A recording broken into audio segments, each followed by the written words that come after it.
Ladies and gentlemen, boys and girls, children of all ages, it is another edition of Two Tire Change. I am Big Rich Richardson, and man, NASCAR this weekend was at my home track, Texas Motor Speedway. I love that place. I got a chance to cover a lot of races there over the course of about, 15, 16 years. Love the track. Got to see Indy cars run there whenever they were running there every season. And you want to talk about some craziness. Stock cars are one thing. You get those open wheel Indy cars up there at Texas, and they're running 215, 220 around that track. Uh-uh. I wouldn't want to do that. I wouldn't have the nerves to do it. I'd be completely shot by the time I finished one lap, let alone what they ran up there this weekend. So we had trucks, we had Xfinity, and we also had the Cup Series this weekend. Xfinity's got 2 weeks off after this week. I'm not real positive why they put a 2 week gap in there, um, leading into Charlotte Memorial Day weekend. So this was the last Xfinity race for a couple of weeks, and truck races will run next week as well as the following week. Kansas, we'll talk about that as well next week for the Cup and the trucks. But this week, let's start things off talking about the trucks at Texas Motor Speedway. And boy, I tell you, it was a good race. There were a lot more wrecks than I'm used to seeing at Texas. Um, and that truck race was very nip and tuck, but it also ended up being one of those kind of races where while you're watching it, you're going, this guy might be able to pull it off, and then boom, he's gone. This guy might be able to pull it off, and it's gone. Um, Texas is a tough track to pass on because it's a lot of side drafting and a lot of handling whenever you're at the track. So guys were having issues, especially on Friday, because all the storms and that they had in North Texas. There was nothing on the track. There was no. I mean, they were on a green track. No rubber laid down, no nothing. It got better as the weekend went on, but I promise you, Friday night that was rough. And there were some drivers that you normally would expect to do really well that had a rough night, um, including from Rex. Only 19 cars were running whenever or 19 trucks were running when the race ended. But Corey Heim was your race winner. Daniel Hemrick came in second. Raja Carew third. Another really good finish for Raja. I'm glad to see that. Tyler Ankrum fourth, last week's winner, and Tanner Gray came in fifth. Real nice run for Matt Crafton in seventh. Dawson Sutton, surprising top 10 finish, comes in ninth. But boy, there were some guys that just they weren't running at the end of the race because of wrecks. Grant Enfinger, Stuart Friesen, they finished 23rd and 24th, respectively. Lane Riggs finishes 28th. Brandon Jones finishes 30th. Gio Ruggiero finishes 31st. And Caden Honeycutt ends up last. Wreck between he and Ruggiero took both of them out. It was a rough race. I mean, when you're looking at the fact that out of the 32 cars that started, almost half were out when the race ended. Only 19 cars finished, and 18 of them, 16 of them, were on the lead lap. So a really interesting race in the Xfinity in the Truck Series on Friday night. But like I say, a lot of that had to do simply with the fact that it was a green track, and Texas, when it's green, does two things. It eats tires, and it is really, really difficult to handle coming out of turn two and three. And we saw a lot of issues there. So, not a big surprise. Corey Heim with his third win of the season. Chandler Smith, Daniel Hemrick, Tyler Ankrum all have one.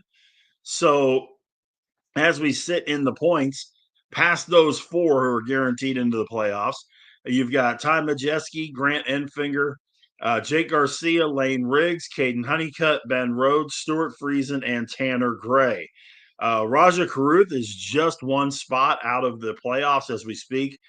Giovanni Ruggiero is in 14th. Matt Crafton's in 15th.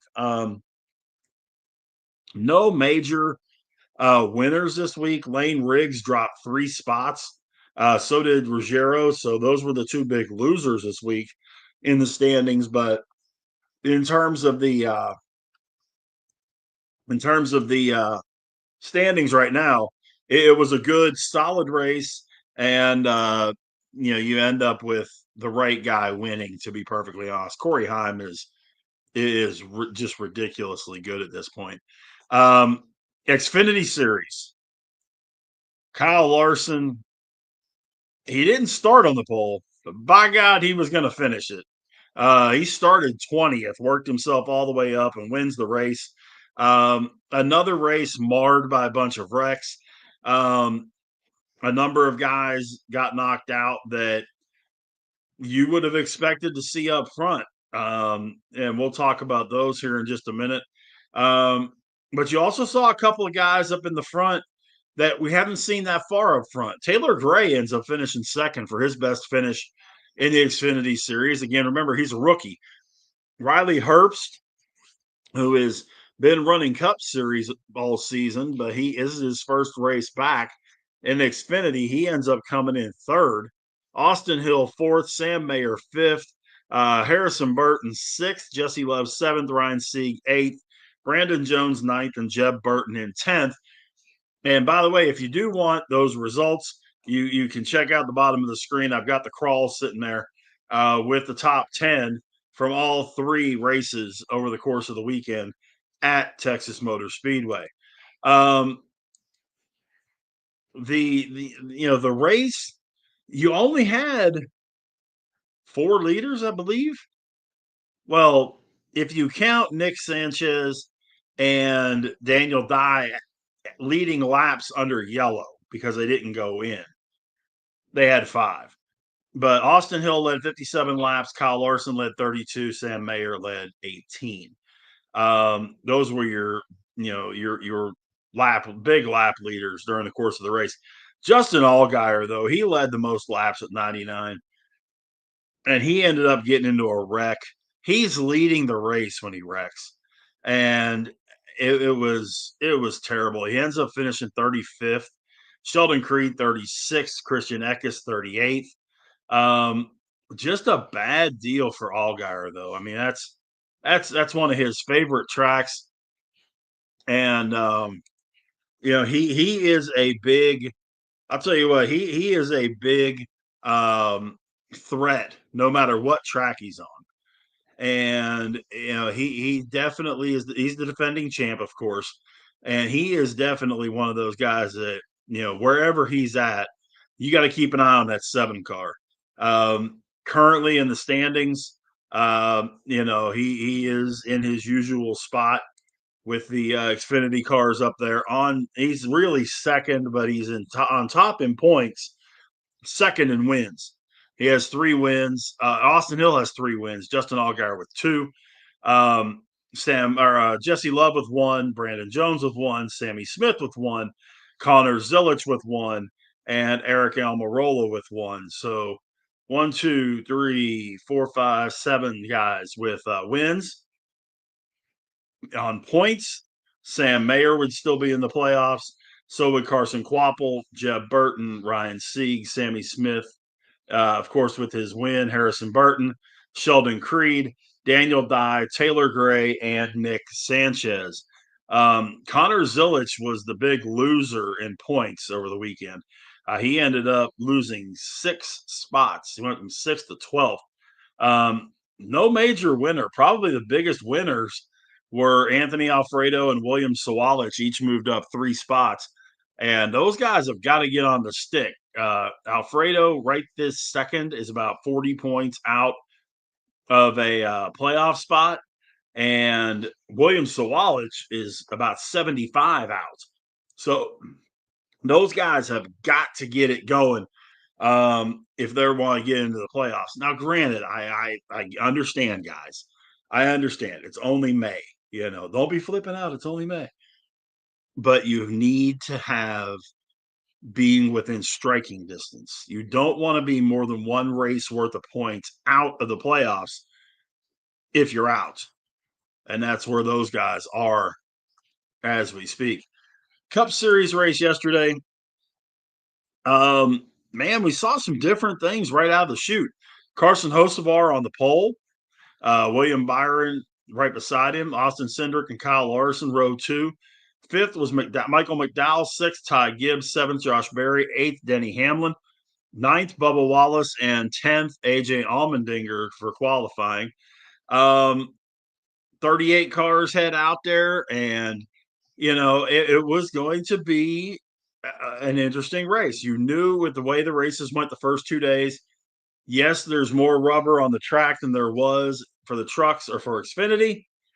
However, this is Cup Series, so these guys are going to run differently, and it did end up doing exactly what I thought it would. 21 laps in, Noah Gragson spins, and the first caution comes out. Denny Hamlin stayed out, and it was a lack of communication. It was crazy. They used these keywords because everybody can hear everybody else's scanners, right? I mean, you go to the races, you can buy a scanner to listen to your favorite drivers' radio communication and all that. So a lot of these guys use keywords instead of just saying, hey, pit. They'll use some keywords. And apparently there was a miscommunication between Hamlin and his team, leading to Hamlin staying out. Didn't end up very good. Lap 23, Hamlin stays in the lead. There were some drivers that took 2, some took 4. Texas is one of those tracks that you can get away with just changing 2 tires. It's not necessarily a track that really works the right side tire or left side tires. The right side tires will get worked, but the left side tires may not. So if they're wearing well for you, no issue. So Denny Hamlin ends up taking his pit stop on lap 24. Here's the problem. At the end of the caution, he comes in for his pit stop and he gets a speeding penalty. So to the back of the field we go. Austin Cindric's in the lead. Josh Berry is right near him. Chris Buescher from Fort Worth, Texas, closing in. We're still really early in the race. Then you see flames shooting out from underneath Denny Hamlin's car. Coast down the backstretch after he spun through turns 1 and 2. He's got fire shooting out of the side pipes and the tailpipe. Fire coming out from underneath the car. Lost the engine, lost power on the front stretch. Got the car off the track safely, but from what Clint Boyer was saying on the broadcast, it was an oil pan failure. And for those of you that don't quite get what that is, under the engine is the oil pan where the oil sits. And as it circulates that oil, there's a reservoir that the oil is sitting in called the oil pan. And the oil comes from the pan, circulates through the engine and comes back in and such on and so forth. Well, that oil pan comes out or comes loose or has an issue, you start losing oil. And you won't last very long trying to run a combustion engine with no oil. So, needless to say, Hamlin's day was done. To the excitement of everybody in the crowd. He's not very popular with the Texas fans. Lap 80, end of the first stage, Austin Cindric ends up winning the stage. So they get it under caution. And everybody comes into the pits. Lap 83, Josh Berry wins the race off of pit road, and he'll be the leader for start of stage 2. Chase Briscoe spins out in turn 3, another caution. They were going 3 wide. Some spots they were going 4 wide. 4 wide at Texas is a little nuts. 3 wide you can do. 4 wide, not the smartest move in the world. Briscoe was 3 wide though, hit a little bump in turn 4, got loose and spun down the front stretch. And he tapped Riley Herbst and the outside wall, but he was still able to race. Lap 93, Christopher Bell, he ended up with a safety violation with too many men over. Then he had to pull down pit road again and ask to have his air hose reconnected. The air hose in there circulating air into his suit. His team was not able to connect it all the way and had to have him come down again. So, he's 29th when they restart this race. It just a bad series of events for Christopher Bell. Lap 124, Josh Berry was he was showing he was going to be the class of the field. He was just leaving everybody in his dust and ran into some lap traffic, ran toward the high line, hit the same bump that Briscoe had hit in turn 4 and spun. He hit the outside wall, but he does have damage to the rear bumper, but he was able to continue racing. Todd Gilliland stayed out during that caution and has the lead with 34 laps to go in the second stage. Kyle Larson, who was second at that point, passed Gilliland relatively fast. So did Ryan Preece, Tyler Reddick, and Carson Hocevar, pushing Gilliland back to fifth. Buescher gets a flat tire, brings out a caution, and it was funny because Buescher blew the tire, and he had to come down pit road in order to change the tire, obviously. But he was going to be a lap down. And when you are the cause of a yellow, you can't get your lap back as the lucky dog. But if debris causes the yellow, then you didn't cause the yellow, the debris caused the yellow. So the shell of his tire took off across the track. Obviously, debris. It wasn't him that caused the yellow. It was the shell of the tire that caused the yellow. So that brings out the caution. Buescher ends up being the tail car on the lead lap. And as Kyle Larson wins stage 2, under caution again. So both stages end up with cautions, ending in cautions. So, okay. Lap 172, William Byron takes the lead to start off the final stage. And then something you do not see very often at Texas, because the cars are usually spread out relatively well at Texas. They had the big one. Seventh caution of the race, and you had Bubba Wallace spinning into Noah Gragson, who also caught AJ Allmendinger, Chad Finicum, Joey Logano, and Alex Bowman.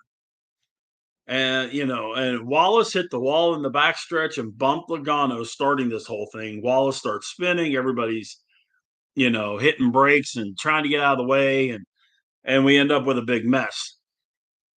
So once we get all that cleaned up, 89 laps left, William Byron's still in front.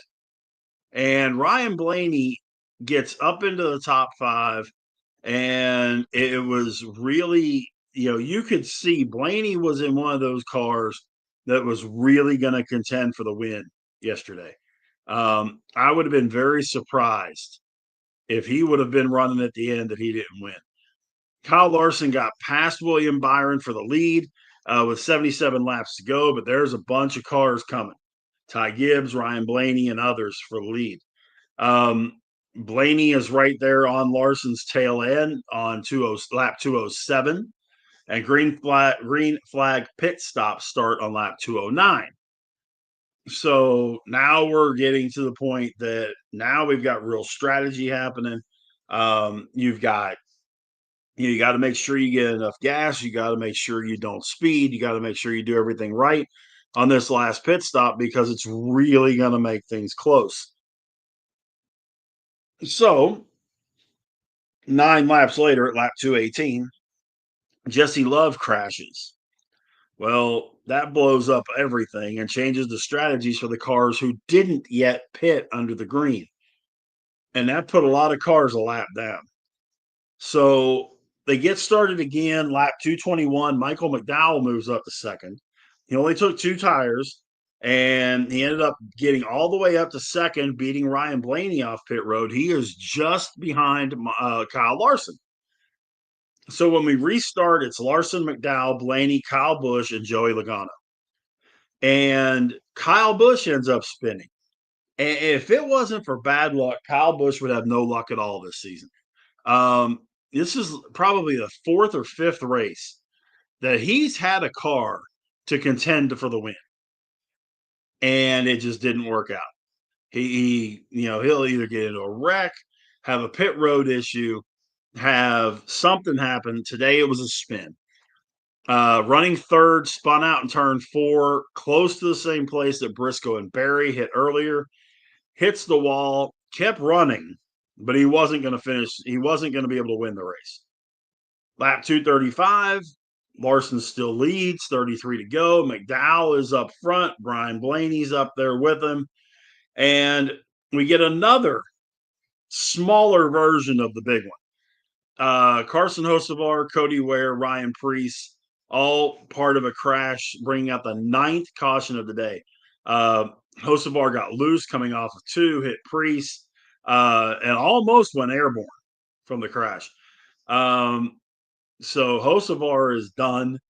And now we're getting to the point where we are really close to the end of this thing, and people are really getting, it's getting to that time. Lap 243, we get back going. Michael McDowell's in the lead now. Larson went in high in turns 1 and 2, and Ryan Blaney gets under him, goes into second place. Brad Keselowski spins coming out of turn 2, ends up taking Brad Keselowski, Kyle Busch, Cole Custer, and Austin Cindric all with him. And that just, it's another big wreck at Texas, which is really, really rare. 1 or 2 cars, yeah, 3 maybe. But you don't usually see these 5, 6, 7 car wrecks at Texas Motor Speedway. So that was a real different thing in that race yesterday. Michael McDowell leads the restart at lap 253. Tyler Reddick spins going into turn 1 after making contact with Daniel Suarez. So now we got another yellow. Michael McDowell and Ryan Blaney are battling for the lead at lap 258. 10 laps left, and here we go. So then Michael McDowell ends up getting passed by Blaney, and he crashes from third place. Michael makes great moves, and they end up just barely causing him problems. Like what happened at Daytona a couple of years, 2 years ago, I believe it was. McDowell tried to block Joey Logano, forcing the 22 down below the white line. He lost the lead. Then Michael gets loose coming off of 2 and crashed into the outside wall and hit the inside wall hard. They interviewed him afterwards. He was fine. He hit that wall hard. And Michael is one of those guys I've had the pleasure of interviewing a couple of times, keeping communication with him. And he's a good dude, and he deserves better than what he's been having this year for luck. With a new team, Spire Motorsports is going to be really good over the next several years. It's just this year it did not work out. So we go to overtime. Joey Logano's leading on the inside. Ryan Blaney's on the outside of row 1 for the start of overtime. And then Joey Logano ends up pulling away and getting his first win of the season. So he's locked into the playoffs, unfortunately. End up with Logano in first, Chastain second, Blaney third, Larson fourth, Eric Jones fifth, Ricky Stenhouse sixth, Austin Dillon seventh, John Hunter Nemechek eighth, Christopher Bell ninth, and Daniel Suarez finishes in 10th. Again, you had cars that didn't perform as well as they probably should have. Of course, we talked about Hamlin blowing an engine, finishing dead last. Noah Gragson caught up in 2 wrecks, finishes 34th. Um, Ryan Preece ends up 29th. Michael McDowell finished 26th after his wreck. Um, Kyle Busch winds up 20th after his wreck. Chase Elliott was 16th. William Byron 13th.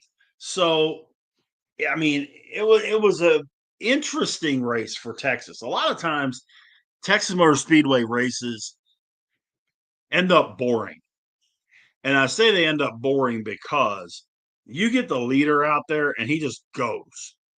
And unless something happens, you're not catching him.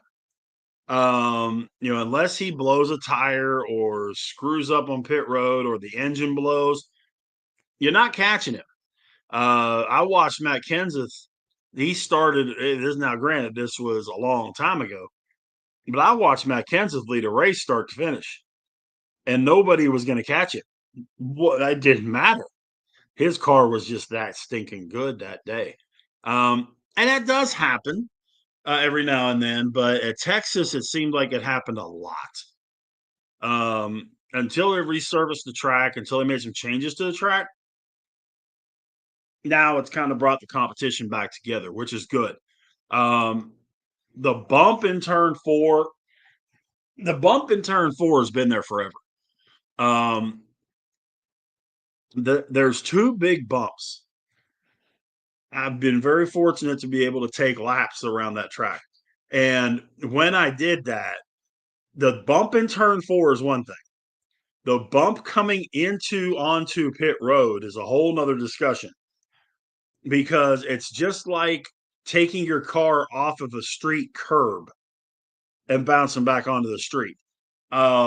It's a drop. It's absolutely insane.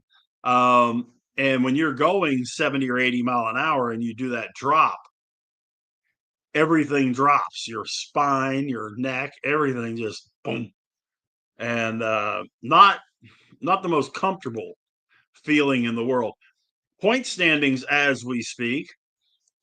Of course, another new winner. So Logano picks up that win. So now we've got Barry 1, Cindric 2, Logano 3, Christopher Bell 4, Hamlin 5, Larson 6, and William Byron 7. So 7 different winners in the 11 races in the Cup Series as we speak. Larson, Hamlin, and Bell all being multiple winners.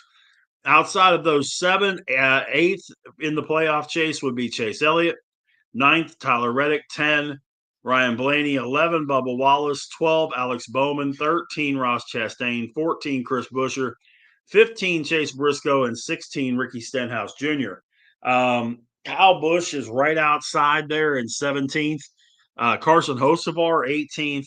The big losers this week, AJ Allmendinger dropped 4 spots from 15th and 19th in the points. Josh Berry went from 21st to 24th. Big winners this week in the points. A couple of guys moved up 3 positions. Carson Hocevar went from 20 to 17. Austin Dillon went from 24 to 21, and John Hunter Nemechek went from 26 to 23. So, the standings again are very tight when you look at it, but 7 winners in 11 races. So we're almost halfway through the regular season. Next week will be the halfway point through the regular season. 7 different winners. We get another different winner at Kansas, which we very well could. We get another different winner at Kansas, we'll have 8 in the first half. You get 8 more different winners in the second half, you got 16. So I remember I said at the beginning of the season, I honestly thought we were going to have 17 different winners in the Cup Series, and I still believe that. I'm just real curious to see how it's all going to play out, because there are a lot of guys still that I believe will win races that haven't won one yet. I mean, Chase Elliott and Tyler Reddick both will win races. Ryan Blaney will win a race. Alex Bowman will probably win a race. Uh, Ross Chastain, Kyle Busch. I still think Ryan Preece wins a race before the year's done. So there are a lot of guys out there that haven't won yet. It's a long regular season. That's all I can tell you. It's a long regular season. So the Texas races, fun to watch. The races were very interesting. Um, from a DFS standpoint, not a good weekend.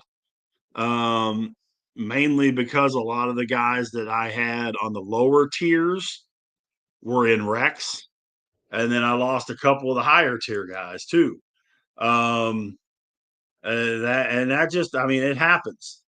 It does happen, but when you look at the fact that you've got a Denny Hamlin back in 38th, you've got a Alex Bowman in 35th.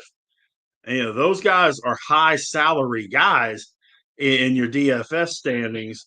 And whenever you have that, now you're looking at, okay, we've got we got that, which is great, but then they don't finish well.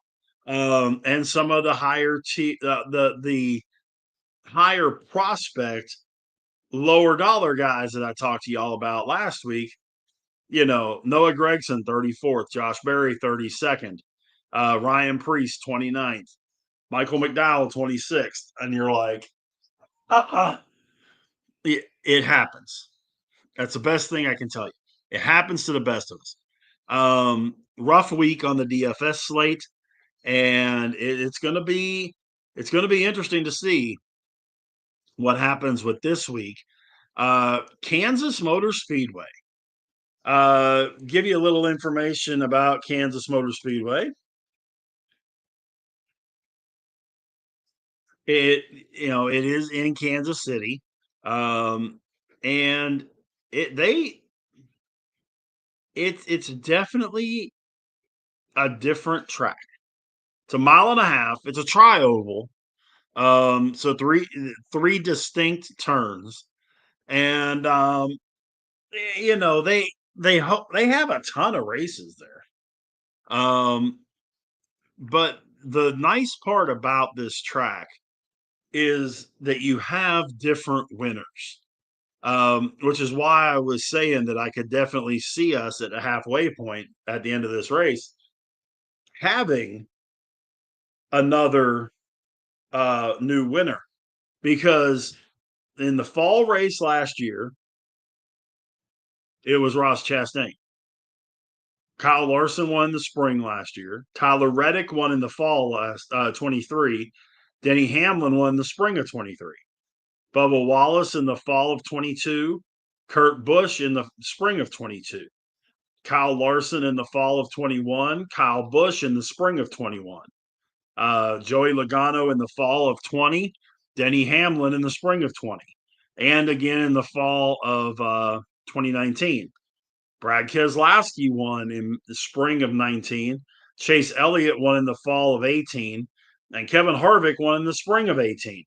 So, as you can see, there's a lot of guys that don't have that win yet that have won at Kansas.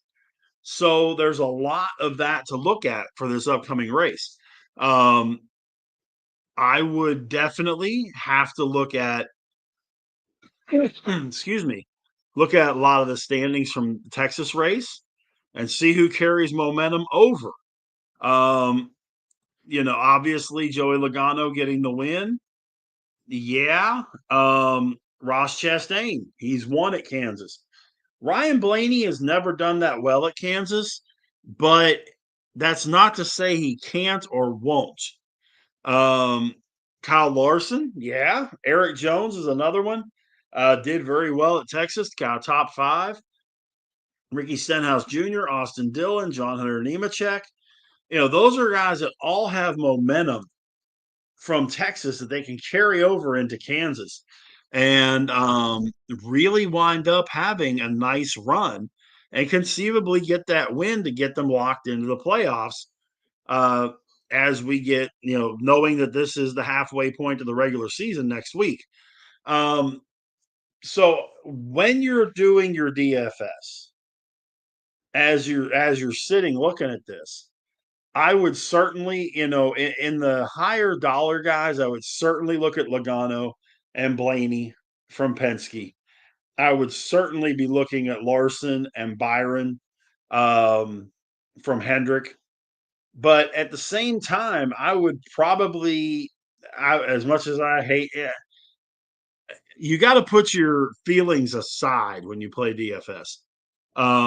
Christopher Bell, yeah. I'm not the biggest fan of the guy, but yeah. Denny Hamlin, I mean, he's won there several times. So those would be my top dollar guys that I'd be looking at. But you've got a lot of guys in that mid to lower tier, the Chastains, Jones, Stenhouse, Austin Dillon, Nemechek, Suarez, Gilliland, that are riding that wave of doing really well at Texas that can carry over to Kansas. And, those guys could very easily end up being valuable pieces to your team as you get ready for the Kansas race and doing your DFS. Um, it's just a matter of making sure, and I always say this, you guys always hear me say this. It's just a matter of making sure that you have enough upper tier guys that are going to run well at that track. Wrecks happen, mechanical issues happen. But if they run the whole race, like if we were doing Daytona, you wouldn't see me within 5 miles of Kyle Larson. Yeah, I just wouldn't. Kyle Larson does not run well at Daytona. Period. End of story. And until he does, I wouldn't be anywhere near using him for my DFS because I can guarantee something's going to happen. Now, if he ever changes that, hey, that's fantastic. But until and unless he does, sorry, not taking that chance. Flip side, you're at Daytona, and I realize we're not at Daytona this coming week, but at Daytona, Michael McDowell runs really well. Justin Haley runs really well. So, you got to take those guys into consideration too. Same thing with Kansas. A guy like Denny Hamlin, like your name, that he's won there. He knows what he's doing. So, in doing that, you got to keep him in consideration. Kyle Larson's won there a couple of times. You got to keep him in consideration there too. But your Bubba Wallaces, your guys like that, Ross Chastain, they've won at that track, and they're not going to be as expensive for you in your DFS. So keep that in mind when you're putting your DFS together. My lineup for this coming week, and it should fit in terms of salary, operative term, will be Larson, Hamlin, Logano, and then I'm going to run Eric Jones and John Hunter Nemechek and Riley Herbst. I know you're sitting there going, wait a minute, you haven't talked about Riley Herbst at all. Here's what I can tell you. Riley Herbst got a top 10 in the Xfinity race, turned around and got a top 15 in the Cup race. The kid is coming along very well. He ran great in Xfinity last year. That's why they gave him a chance in Cup. So he learns from getting that top 5 in an Xfinity race Saturday, takes that knowledge, puts it into his Cup car on Sunday, and pulls a top 15. So there you go. It's not that difficult to be able to look at those things and see how they can carry over. So keep that in mind. Hey guys, it's been great. I appreciate everybody that's been a part of the broadcast, been checking this thing out. Please check us out on your favorite streaming platform, or on my Twitter at BigRich8371, or on my Facebook page. It's just my name, Rich Richardson. Broadcast live right there every Monday, 7 Eastern, 6 Central. Make sure to check us out on our Driving to the Top Productions YouTube channel. Give us a like, give us a 5-star review over there. And also make sure to stick around for tomorrow night as we have open mic night. A bunch of us from the Driving to the Top Productions crew get together and we chop up whatever's going on in the world of sports. You never know where we're going to end up on that show.